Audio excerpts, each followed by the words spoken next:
Hi, Yishin. I just wanted to go through a couple of the test questions with you, so I thought we would do it like this. I hope this works for you.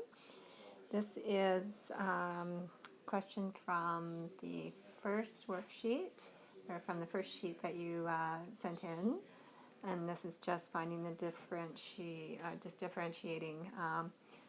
This is 1B. And so a couple of things with this one. One thing that you want to watch out for is you're doing a product rule here. And the product rule, if the first function is called u and the second function is called b, then the product rule is u prime b plus b prime u. And so when you started off here, you actually done that in the reverse order. I know it doesn't make any difference. In the product rule, you'll still get the same answer. So it doesn't actually create a mistake or an error. The problem is that if you get in the habit of doing that, when you do your quotient rule questions, which are very, very similar, the only difference being that there's a subtract in between, if you do those in the wrong order, you're going to get the opposite sign for your derivative. And so you don't want to do that. You want to stay in the habit of always doing u prime b plus b prime u. And for your quotient rule, if you just change the plus to a minus, you don't have to remember a new rule, okay? So what I'd like for you to do here is y prime equals u prime times b plus b prime. And don't forget also the chain rule part of the b prime, because the 4x plus 7 also has a derivative, and then multiply that by function u. So you've got your, you used your chain rule when you did the first derivative here.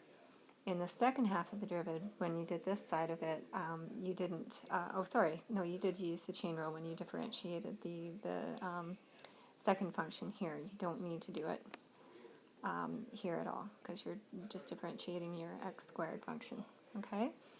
And so if you clean this up and simplify it, then it will give you the same answer that you got. The difference is going to be, sorry, it's not the same answer. You're going to have 4x squared. Yeah, you do. Okay. The difference is going to be that you've got, sorry, I'm looking for the minus sign here, which I forgot to put in when I differentiated for cosine. So we'll put it in here. So we'll end up with the same answer. It's just that doing it in this opposite order is very dangerous, because it's going to result in mistakes when you do your quotient rule. So I'd like for you to just do it in that order and stick with that all the time, and it will never steer you wrong, okay? So let's just have a look at the next page for a minute here. On the next page, you did a good job of analyzing this. You did your max and min, your turning points, your inflection points, and your intercepts, which is great. And when it comes to your asymptotes down at the bottom here, your vertical asymptote, your horizontal asymptote,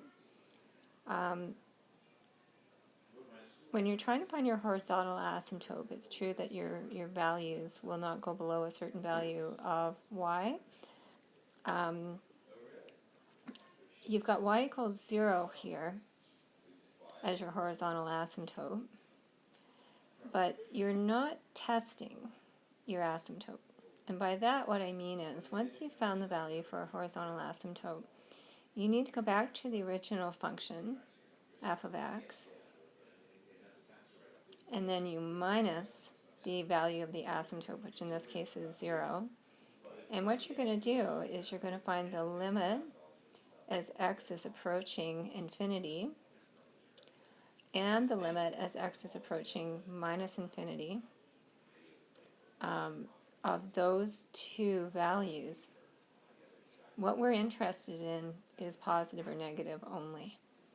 If we get positive, it tells us that the function is above the asymptote. If we get negative, it tells us that the function remains below the asymptote. That's the really important thing about finding an asymptote in terms of it assisting us in determining the shape of the graph and how to actually put the graph of the function on the grid. So just having the x-axis as the asymptote isn't helpful unless we know whether the function is above or below it. And so you need to carry through with that test. And if there was a vertical asymptote, which we don't have in this case because we don't have a rational function, you would also test it in order to determine whether or not the function is approaching positive or negative infinity as you approach the asymptote. And those are two very, very important things that we need in order to complete the graph of this function.